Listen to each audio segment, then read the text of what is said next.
जातनिहाय जनगणनेमध्ये ओबीसींचा कॉलम नसल्यानं ओबीसी संघटना आक्रमक झाल्यात। त्यामुळे जातनिहाय जनगणना ओबीसींच्या शिवाय केली जाते का असा सवाल उपस्थित केला जातोय। सरकार जनतेची उघडपणे फसवणूक करत असल्याचा आरोप होत असतानाच आता मुख्यमंत्र्यांनी ओबीसी जनगणनेसंदर्भात नवी माहिती दिलेली आहे। त्यामुळे ओबीसींची देखील जातनिहाय जनगणना होणार की नाही यावरून आता राजकारण तापलेलं आहे। पाहूयात। ओबीसींची जातनिहाय जनगणना झालीच पाहिजे। ओबीसी की बात करेगा वही देश पे राज करेगा। पंतप्रधान नरेंद्र मोदी यांच्या अध्यक्षतेखालील राजकीय घडामोडींवरच्या मंत्रिमंडळ समितीनं 30 एप्रिल 2025 रोजी जनगणना 2027 मध्ये जातीय गणना समाविष्ट करण्याचा निर्णय घेतला होता। त्याची अंमलबजावणी आता सुरू झाली आहे। केंद्र सरकारनं जनगणनेच्या दुसऱ्या टप्प्यात नागरिकांना विचारल्या जाणाऱ्या 40 प्रश्नांची यादी शुक्रवारी जाहीर केली। स्वातंत्र्यानंतर प्रथमच सर्वसमावेशक जातनिहाय जनगणना करणार असल्याचं सरकारनं सांगितलंय। प्रश्नावलीत अनुसूचित जाती आणि जमातींचाच उल्लेख आहे। ओबीसी समाजासाठी मात्र कोणताही स्वतंत्र रकाना देण्यात आला नसल्यानं ओबीसी आक्रमक झाले। येत्या 1 सप्टेंबरला राज्यातील ओबीसी बांधव राजधानी मुंबईवर करो या मरोचा शेवटचा धडक मोर्चा काढणार आहेत। या संदर्भात शनिवारी पुण्यात ओबीसी नेत्यांची बैठक झाली। त्यात या आरपारच्या लढाईची घोषणा करण्यात आली आहे। शांत राहिलो तर ओबीसीनी आता विसरून जायचं। ओबीसीचं आरक्षण आपल्याला होतं। मंडल आयोगानं तुम्हाला सामाजिक मागासांना आरक्षण दिलं होतं।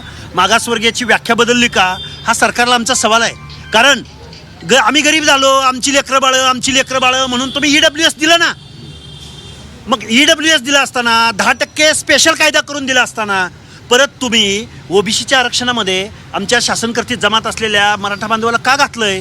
आणि जर घातलं आता मग ओबीसीवर याचा काय परिणाम होणार आहे याच्यावर कोण बोलणार? आता मराठा समाजाचं आंदोलन संपलंय, पण आता ओबीसीच्या आंदोलनाला सुरुवात 1 सप्टेंबर पासून झालेली असेल। आम्ही आता जबाबदार मंत्र्यांना भेटणार आहोत, आमच्या आमदारांना भेटणार आहोत आणि त्यानंतर आम्ही गावगाड्यात जाऊन ओबीसी समाजाला एकत्र करून 1 सप्टेंबरला तर आम्ही येणारच आहोत।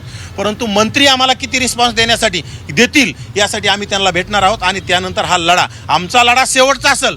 परंतु आमच्या ताकदीने जेवढे आम्हाला लोक मुंबईत आणता येतील, जे येतील तेवढे घेऊन आम्ही मुंबईत आझाद मैदानावर येणार आणि ह्या राज्य सरकारला जाब विचारण्याचं काम करणार। तिकडे भंडारा जिल्हाधिकारी कार्यालयाच्या समोर गेल्या 96 दिवसांपासून ओबीसी समाजाच्या वतीनं साखळी उपोषण सुरू आहे। जनगणनेत ओबीसींचा कॉलम टाकावा आणि ओबीसींची जातनिहाय जनगणना व्हावी यासाठी ओबीसी समाज आक्रमक झालाय। स्वातंत्र्य दिनाच्या दिवशीही ओबीसी बांधवांचं उपोषण सुरूच होतं। 80वा दिवस आहे, 80वा स्वातंत्र्य दिवस आहे, परंतु ओबीसींना स्वातंत्र्य मिळालं वाटत नाही। कारण ओबीसी हा मागासलेला आहे आणि ओबीसीची जनगणना व्हायला पाहिजे। त्यासाठी आम्ही 11 मे 2026 पासून उपोषणाला बसलेलो आहोत। तरी पण सुद्धा सरकारने दखल घेतलेली नाही। त्यांनी सांगितलं होतं की दुसऱ्या टप्प्यात आपण ओबीसीची जनगणना करू, परंतु त्यामध्ये ओबीसीचा कलम नाही। त्यामुळे त्यांनी आम्हाला फक्त आश्वासन दिलं, म्हणजे एकंदर ओबीसीने धोका केलेला आहे। त्यामुळे ओबीसीला खऱ्या अर्थाने स्वातंत्र्य मिळालेलं नाही। ओबीसींच्या जातीय जनगणनेवरनं राजकीय वाद निर्माण झालाय। ओबीसींशिवाय जातगणना सुरू असल्याचा आरोप ओबीसी नेते करतात। केवळ जनगणना करून लोकांना लोकसंख्या भारतातली कळावी आणि पुढचे जे काही सरकारची योजना आहेत त्यासाठी त्याचा उपयोग होईल असं जर वाटत असेल तर मला वाटतं त्यामध्ये मग ओबीसीचा कलम का नाही? ओबीसीचा कलम नाही, ओबीसी बोलू नये, फसवणूक करण्याचं काम झालं। यावरून एक स्पष्ट आहे की सरकारची नियत ओबीसी जनगणना करायची नाही। हे जुमला होता, जुमलेबाज सरकारचा, आणि ओबीसीची फसवणूक करायचा विळा यांनी उचलला होता। हे आता सिद्ध झालंय।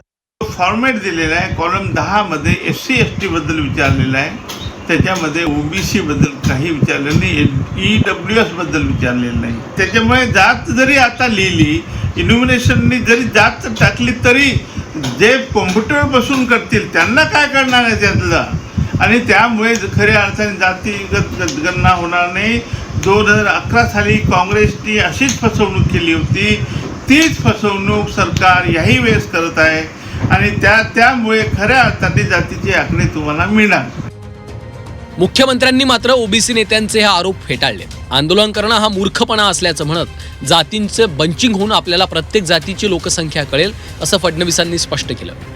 ओबीसीच्या सूचीत वेगवेगळ्या जाती आहेत। एकदा सगळ्या जाती आल्या की केवळ एक कमांड दिली की त्या जातींचं बंचिंग होऊन ओबीसी समाजाची लोकसंख्या आपल्याला कळेल. प्रत्येक जातीची लोकसंख्या आली की एका कमांडवर ओबीसीची लोकसंख्या आपल्या हातामध्ये येईल. त्यामुळे जातीगत जनगणना हा महत्त्वाचा मुद्दा होता. तो मुद्दा मंजूर झालाय. त्यातनं ओबीसीची जनगणना देखील मिळणार आहे. जातीय गणनेमध्ये ओबीसी प्रवर्गाची लोकसंख्या कळून आरक्षणाचा टक्का वाढेल अशी अपेक्षा ओबीसी समुदायाला आहे. पण जनगणना होताना SC ST प्रमाणे कॉलमच नसल्यानं ओबीसी संभ्रमात पडलेले आहेत. पण आता मुख्यमंत्र्यांनी स्पष्टीकरण दिल्यानंतर तरी ओबीसी आंदोलकांचं समाधान होतं की आंदोलन मोर्चे काढलेच जातात हे पाहणं महत्त्वाचं आहे. ब्युरो रिपोर्ट झी 24 तास.